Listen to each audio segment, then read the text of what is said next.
பொன்மனச்செம்மல் புரட்சித் தலைவர் எம்ஜிஆர் காலத்திலும் சரி, இதே புரட்சித் தலைவர் அம்மாவுடைய காலத்திலும் சரி, அம்மாவுக்கு பிறகு அம்மாவுடைய அரசும் சரி, மீனவர்கள் மீது அக்கறை கொண்டு கச்சத்தீவை மீட்பதற்கு அனைத்து வழியிலும் நடவடிக்கை எடுக்கப்பட்டது என்பதை தெரிவித்துக் கொள்கின்றேன்.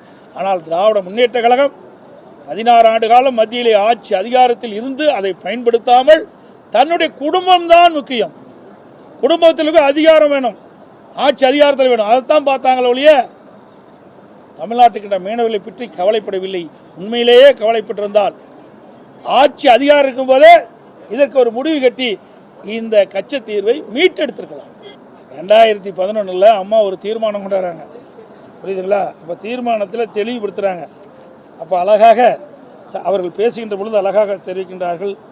அதில் தான் அந்த கருத்தை நான் சொன்னேன்.